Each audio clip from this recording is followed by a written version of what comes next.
नमस्कार। अंतर्राष्ट्रीय खबरों के हमारे इस बुलेटिन में आपका स्वागत है। मैं हूं चंद्रशेखर जोशी। इस बुलेटिन में हम आपको रूबरू करवाते हैं दुनिया भर की हलचल से। तो आइए शुरू करते हैं और सबसे पहले देखते हैं अंतर्राष्ट्रीय सुर्खियां।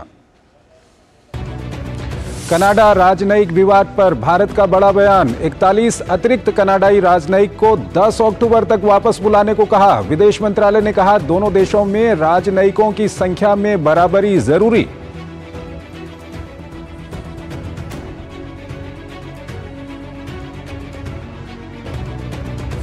ईरान में हिजाब मामला फिर से गरमाने की आशंका। 16 वर्षीय अमृता गरावंड के घायल होने का सीसीटीवी फुटेज आया सामने। पीड़िता की हालत नाजुक। पश्चिमी देशों ने ईरान की आलोचना की। ईरान ने कहा यूरोपीय देश पहले अपने गिरेबान में झांकें। स्पेन में 40 से अधिक यूरोपीय देशों की बैठक जारी। अमेरिका में जारी राजनीतिक गतिरोध के खत्म होने की यूरोपीय देशों ने जताई उम्मीद। स्पेन ने कीव को 6 और वायु रक्षा प्रणालियां देने का किया वादा।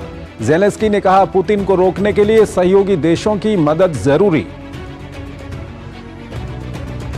रूसी सेना का पूर्वी यूक्रेन स्थित अलग अलग शहरों पर मिसाइल हमला। कम से कम 49 लोगों की मौत। यूक्रेनी सेना ने 24 रूसी ड्रोन को मार गिराने का दावा किया।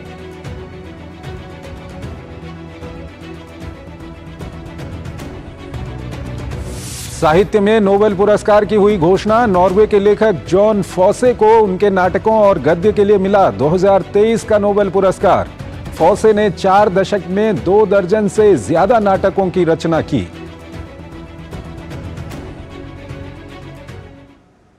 और आइए सबसे पहले आपको दिखाते हैं एशिया का आईना।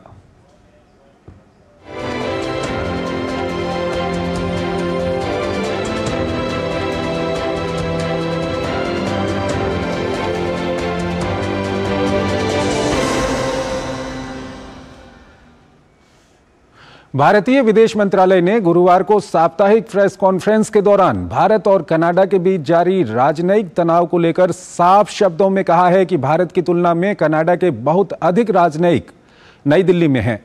दोनों देशों में राजनयिकों की संख्या में बराबरी होना जरूरी है। अफगानिस्तान दूतावास को लेकर विदेश मंत्रालय ने कहा है कि दिल्ली, हैदराबाद और मुंबई में अफगानिस्तान दूतावास चालू हैं। भारत द्वारा कनाडा से अपने राजनयिकों की संख्या सीमित करने पर विदेश मंत्रालय ने कहा कि इस संबंध में चर्चा जारी है। विदेश मंत्रालय के प्रवक्ता अरिंदम बागची ने गुरुवार को नियमित ब्रीफिंग में कनाडा के राजनयिकों को लेकर कहा कि भारत में कनाडा के राजनयिकों की संख्या बहुत ज्यादा है। उन्होंने कहा कि हमारे आंतरिक मामलों में उनके हस्तक्षेप को देखते हुए हमने अपनी समान राजनयिक उपस्थिति की मांग की है। Given the much higher diplomatic presence of Canadian diplomats or diplomatic presence here in Canada and their continuing interference in our internal affairs, we have sought parity in our respective diplomatic presence. Discussions are ongoing on the modalities of achieving this. विदेश मंत्रालय ने कहा है कि दिल्ली, हैदराबाद और मुंबई में अफगानिस्तान दूतावास चालू है और मंत्रालय अफगान राजनयिकों के संपर्क में है। उन्होंने कहा कि पिछले सप्ताह दूतावास से सूचना मिली थी जिसमें संकेत दिए गए थे कि वो सितंबर के अंत में परिचालन निलंबित करने का इरादा रखता है। We have noted that the Afghan consulates general in Mumbai and in Hyderabad voiced their objection to that decision or to such a decision. We are also aware of that there has been a prolonged absence of the ambassador and that a large number of Afghan diplomats have left India in recent past. We would hope that the substantial number of Afghan nationals in India, including students, are able to continue to receive necessary consular support. On our part, we will continue with our efforts to assist the people of Afghanistan. विदेश मंत्रालय ने यह भी बताया कि उसने अमेरिकियों के सामने पाकिस्तान में अमेरिकी राजदूत की पीओके यात्रा का मुद्दा भी उठाया है। साथ ही ब्रिटेन में 2 अक्टूबर को एक विरोध प्रदर्शन हुआ था जिसके बाद वहां राजनयिकों और परिसरों की सुरक्षा पर अपनी चिंताओं को यूके के अधिकारियों के सामने उठाया है। Bureau report, DD news. हिजाब मामले में ईरान में महसा अमीनी के दुनिया को झकझोरने वाले मामले के बाद एक और मामला सामने आया है। दरअसल तेहरान के शोहदा मेट्रो स्टेशन में हिजाब को लेकर सख्ती बरतने वाली मॉरल पुलिस ने 16 साल की एक लड़की को पीट कर कोमा में पहुंचा दिया।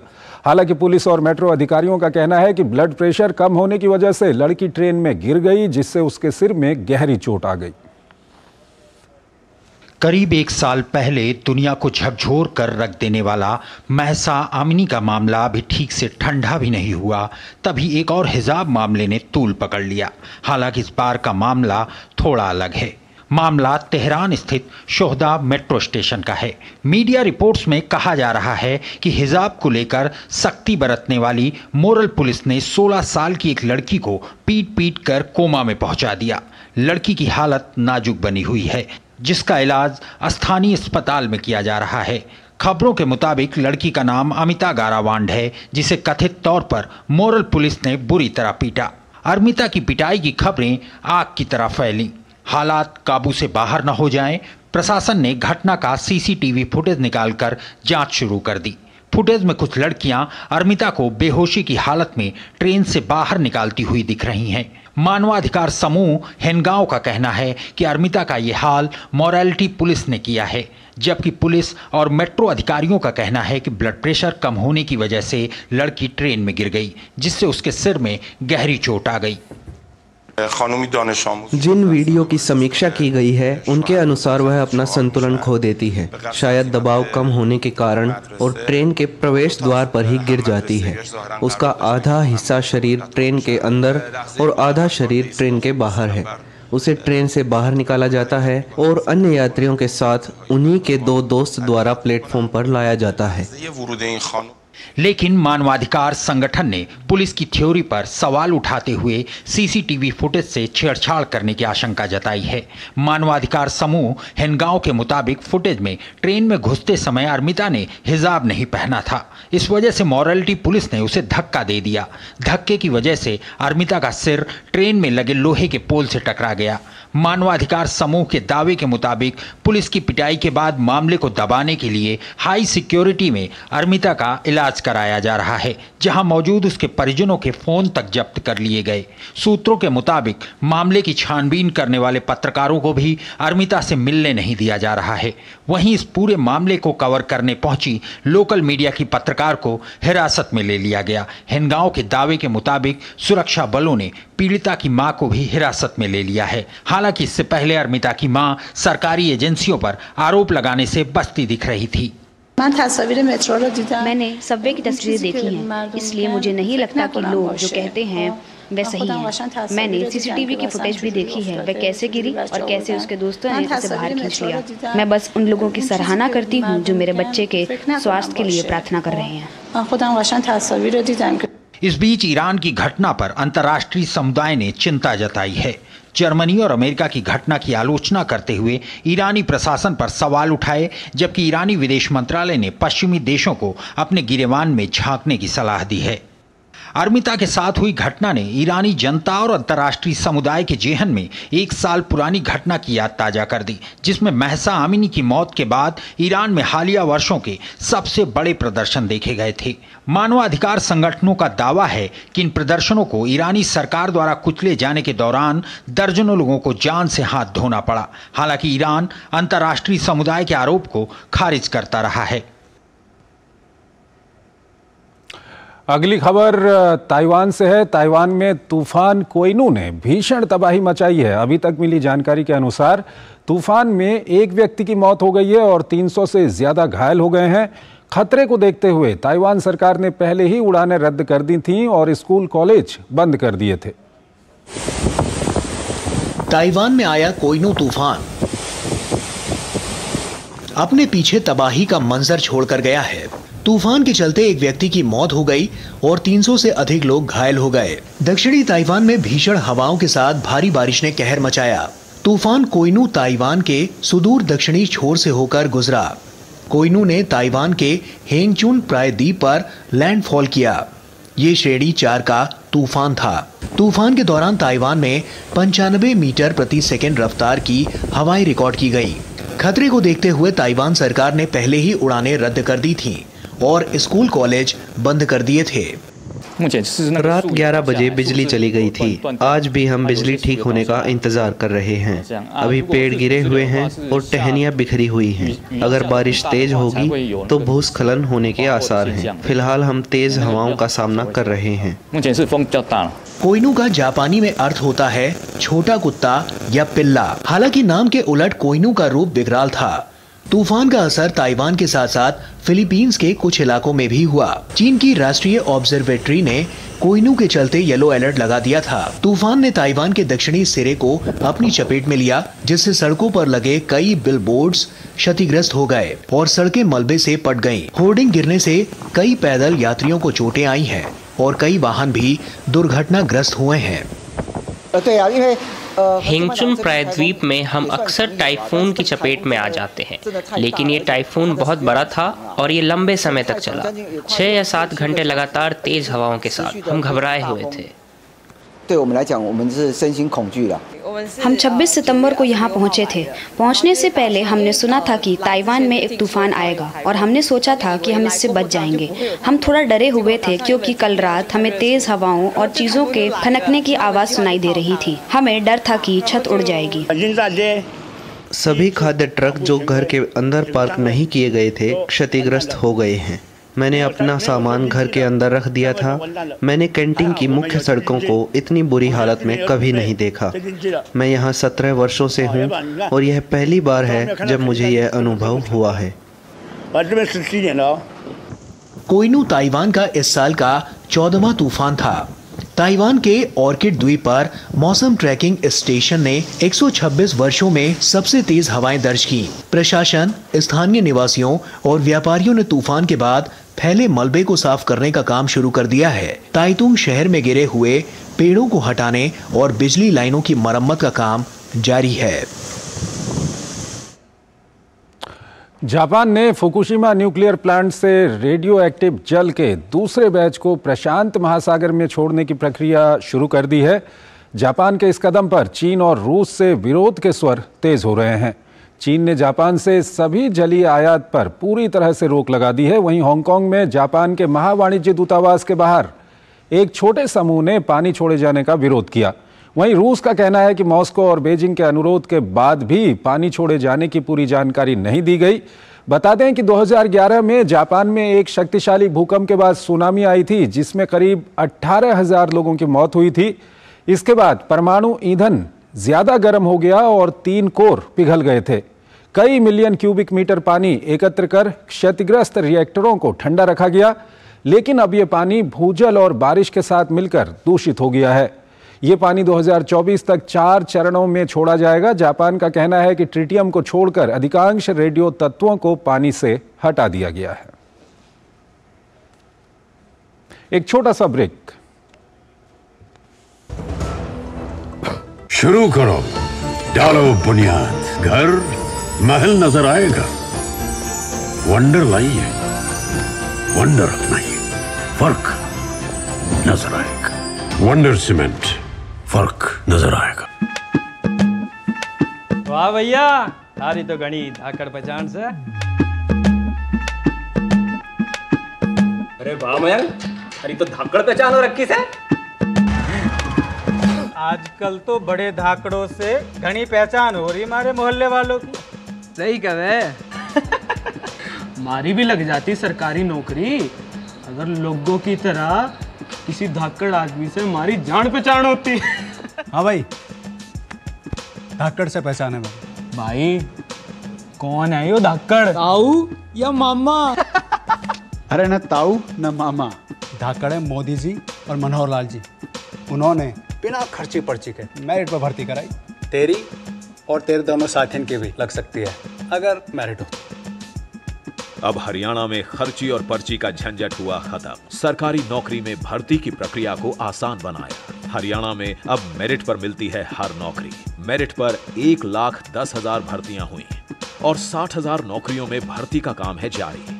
धाकड़ हरियाणा, जो ठाना वो कर दिखाया। बहुत हार्ड वर्क करते हो, मेरी तरह स्मार्ट वर्क करो।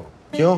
लॉटरी लगी है? लॉटरी समझो, शेयर मार्केट के एक मस्त स्कीम में इन्वेस्ट कर रहा हूँ, गारंटीड हाई रिटर्न्स आएंगे। आपके गारंटीड हाई रिटर्न्स कोई करण अर्जुन नहीं है जो जरूर आएंगे? मतलब? बाबा, शेयर मार्केट में जोखिम होता है, कोई भी गारंटीड हाई रिटर्न्स का वादा नहीं कर सकता, ये गैर कानूनी है। अच्छा? हाँ।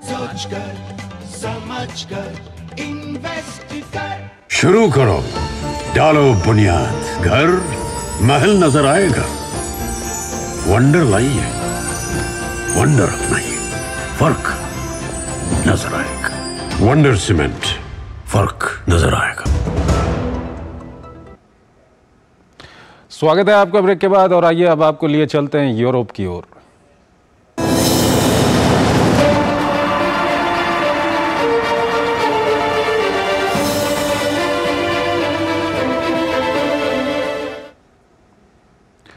यूक्रेन को आर्थिक और सैन्य सहायता देने पर अमेरिका में राजनीतिक घमासान मचा हुआ है और इस सब के बीच स्पेन में 40 से अधिक यूरोपीय देशों की एक महत्वपूर्ण बैठक हुई। अमेरिका में मचे घमासान ने इन देशों को चिंता में डाल दिया है। बैठक हालांकि कई अन्य मुद्दों को लेकर बुलाई गई थी, लेकिन बैठक का केंद्र बिंदु यूक्रेन ही रहा। स्पेन में इकट्ठा हुए यूरोपीय देशों के 40 से अधिक नेताओं के बीच यूं तो आप्रवासन, जलवायु परिवर्तन, यूक्रेन युद्ध सहित कई मुद्दों पर चर्चा हुई, लेकिन बैठक सिर्फ कीव के इर्द गिर्द ही घूमती रही। यूक्रेन को दी जा रही मदद चर्चा के केंद्र में थी, क्योंकि अमेरिका द्वारा लगातार पहुंचाई जा रही सहायता पर वाशिंगटन में जारी खींचतान ने पश्चिमी देशों को चिंता में डालने का काम किया है। स्पेन स्थित ग्रेनाडा का राजनीतिक मंच से फ्रांस के राष्ट्रपति Emmanuel Macron, German chancellor Olaf Scholz और ब्रिटिश प्रधानमंत्री ऋषि सुनक जैसे नेताओं को अमेरिका और यूरोप दोनों में राजनीतिक अशांति के बावजूद यूक्रेन के प्रति प्रतिबद्धता पूरा करने का एक मौका दिया है। इसलिए बैठक में शामिल सभी प्रमुख नेताओं ने यूक्रेन के मुद्दे पर अमेरिका में मचा राजनीतिक घमासान के जल्द होने की उम्मीद जताई। कर संकट को लेकर अमेरिका का राजनीतिक तूफान थमने के बाद यूक्रेन के राष्ट्रपति जेलेंस्की ने कीव को दी जाने वाली सहायता को जारी रखने का भरोसा जताया। राष्ट्रपति व्लादिमीर पुतिन को अपनी सेना बढ़ाने की अनुमति नहीं दी जानी चाहिए, अन्यथा रूस 2028 तक यूक्रेन से परे हमला कर सकता है। इसलिए हमारी एकता और एकजुटता अटूट होनी चाहिए, जो सभी 27 यूरोपीय संघ के रूप में पहचाना जाए।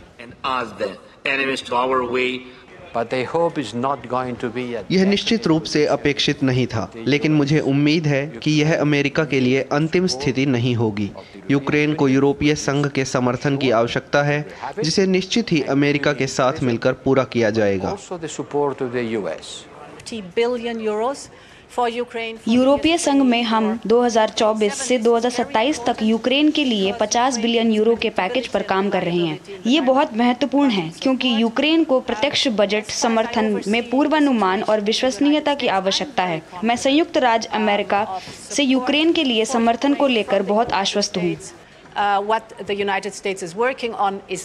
ग्रेनाडा की बैठक में चर्चा के दौरान कुछ देशों को ईयू की सदस्यता देने पर भी मंथन हुआ। आयरलैंड के प्रधानमंत्री लियो वराडकर ने कहा कि वह यूरोपीय संघ में शामिल होने के लिए यूक्रेनी, मोल्दोवा और पश्चिमी बाल्कन के आवेदन का समर्थन करते हैं, ताकि पूरे क्षेत्र सुरक्षित महसूस कर सकें।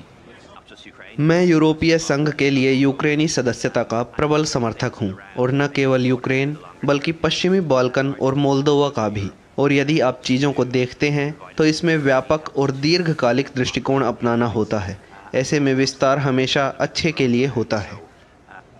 बैठक की सबसे बड़ी उपलब्धि यूरोपीय संघ के देशों के बीच शरणार्थियों और अप्रवासियों के मुद्दे पर सहमति रही। पोलैंड और हंगरी के विरोध के बावजूद बाकी सदस्य देशों ने आखिरी मिनट में समझौता करने में सफल हुए। बहुमत से होने वाले फैसले के तहत ज़्यादातर देश समझौते के पक्ष में थे। ऐसे में हंगरी और पोलैंड का विरोध नाकाफी साबित हुआ। हमने इसका कड़ा विरोध किया। हमने कोटा प्रणाली के खिलाफ लड़ाई लड़ी। अनुचित प्रणाली, वह प्रणाली जो प्रभावों का समाधान करती है, न कि समस्या का। हमने समस्या समाधान के बारे में बात की थी, और आज जब समस्या वापस आ गई है तो एक बार फिर इसे प्रभावों को हटाकर और फिर से वास्तविक रूप से जबरन स्थानांतरण द्वारा हल किया जा रहा है। हालांकि भूमध्य सागर में अप्रवासियों को बचाने वाले संगठनों की वित्तीय मदद पर जर्मनी और इटली के बीच आखिरी पलों तक मतभेद जारी रहा, लेकिन अंत में दोनों पक्ष बीच का रास्ता निकालने में सफल रहे। समझौता के बाद अब यूरोपीय संसद को पूरे संघ के लिए शरण और अप्रवासन से जुड़े कानून बनाने होंगे। कानून बनाने के मसौदे और प्रस्तावों पर बहस हो सकती है, जो जून से पहले कानून का रूप ले लेगा। डील लागू होने के बाद अप्रवासियों को लेने वाले देशों को राहत मिल सकेगी। फिलहाल ग्रीस और इटली समेत कुछ देशों पर भारी बोझ पड़ रहा है, लेकिन समझौता के तहत अप्रवासियों का विरोध करने वाले हंगरी और पोलैंड जैसे देशों को यूरोपीय कोष में पैसा देना होगा, जिससे कि यह रकम अप्रवासियों को शरण देने वाले देशों को दी जा सके।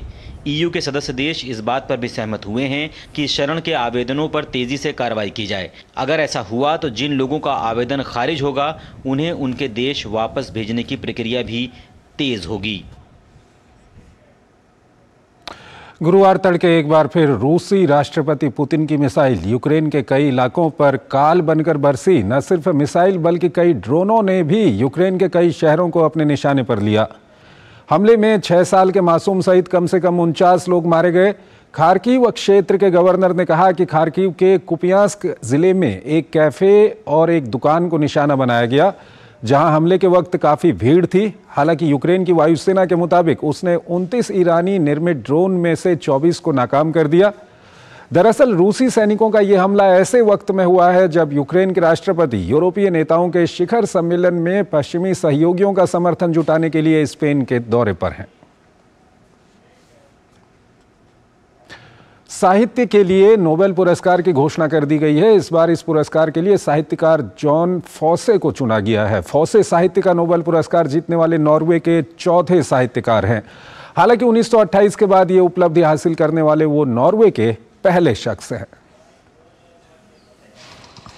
एक के बाद एक लगातार अलग अलग क्षेत्रों में नोबेल पुरस्कार के विजेताओं की घोषणा हो रही है। कि उपन्यास बोट हाउस से मिली। इसके बाद उन्होंने 1992 में अपना पहला नाटक लिखा, नोकोन केटेम टिल आकोम, यानी कोई आने वाला है। अल्फ्रेड नोबेल, जिनके नाम से हर साल नोबेल पुरस्कार दिया जाता है, उनकी वसीयत के मुताबिक साहित्य में नोबेल पुरस्कार उस व्यक्ति को दिया जाना चाहिए जिसने साहित्य के क्षेत्र में आदर्शवादी दिशा में सबसे बेहतरीन काम किया हो। इस साल के मेडिसिन, फिजिक्स और रसायन के नोबेल पुरस्कारों की पहले ही घोषणा हो चुकी है। अब आने वाले दिनों में अर्थशास्त्र और शांति के नोबेल पुरस्कार के विजेताओं का भी ऐलान किया जाएगा। एक छोटा सा ब्रेक लेते हैं। शुरू करो, डालो बुनियाद, घर महल नजर आएगा। वंडर लाइए, वंडर अपनाइए, फर्क नजर आएगा। वंडर सीमेंट, फर्क नजर आएगा। वाह भैया, तारी तो घनी धाकड़ पहचान से। अरे वाह मयंक, अरे तो धाकड़ पहचान हो रखी से। आजकल तो बड़े धाकड़ों से घनी पहचान हो रही हमारे मोहल्ले वालों की। सही कहे। मारी भी लग जाती सरकारी नौकरी अगर लोगों की तरह किसी धाकड़ आदमी से हमारी जान पहचान होती। हाँ भाई, धाकड़ से पहचाने में। भाई कौन है यो धाकड़? ताऊ या मामा? अरे न ताऊ न मामा, धाकड़ है मोदी जी और मनोहर लाल जी। उन्होंने बिना खर्ची पर्ची के मेरिट पर भर्ती कराई। तेरी और तेरे दोनों साथियों की भी लग सकती है अगर मेरिट हो।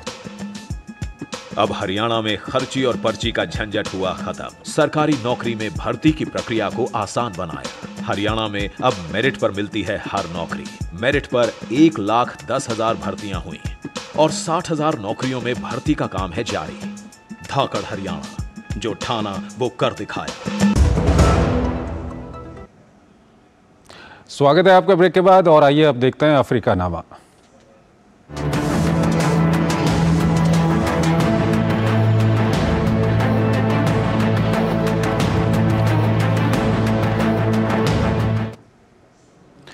अफ्रीकी देश डेमोक्रेटिक रिपब्लिक ऑफ कॉन्गो के नोबेल शांति पुरस्कार विजेता डेनिस मुक्वेगे आगामी राष्ट्रपति चुनाव के लिए राष्ट्रपति पद की दौड़ में हैं। यहां आगामी दिसंबर में राष्ट्रपति पद के लिए चुनाव होंगे। यहां के मौजूदा राष्ट्रपति फेलिक्स त्सेकेदी हैं, जिनका कार्यकाल आर्थिक कठिनाइयों, महामारी और असुरक्षा जैसे मुद्दों से घिरा हुआ है। डेनिस मुक्वेगे स्त्री रोग विशेषज्ञ हैं। उन्हें साल 2018 में युद्ध के हथियार के रूप में यौन हिंसा के इस्तेमाल को खत्म करने के लिए नोबेल शांति पुरस्कार दिया गया था। चलिए अब आपको दिखाते हैं विश्व संस्कृति।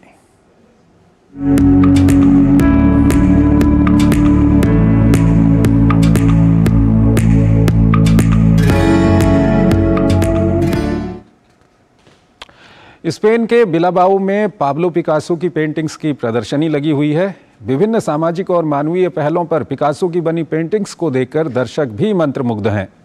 पाब्लो पिकासो ने 76 साल के अपने करियर में पेंटिंग, सिरामिक और प्रिंट मेकिंग समेत कई तरह की कलाकृतियों में निपुणता से काम किया है।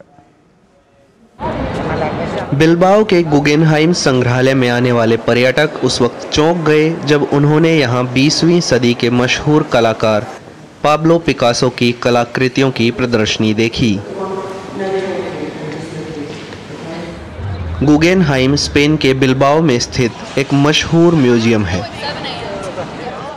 पाब्लो पिकासो ने 76 साल के अपने करियर में पेंटिंग, सिरामिक और प्रिंट मेकिंग समेत कई तरह की कलाकृतियों में निपुणता से काम किया। उनका जन्म 1881 में स्पेन के ही मलागा में हुआ था। पिकासो को एक मूर्तिकार के तौर पर बेहद कम जाना गया है। मुझे लगता है कि ये उनके काम को समझने का एक बहुत आसान तरीका है। खासकर जब हम क्यूबिज्म की बात करते हैं तो हम चीजों को 360 डिग्री देख सकते हैं। आप उनके स्टाइल को पहचान सकते हैं और ये शानदार है। ये हमेशा आपको कुछ बताता है और आप अपने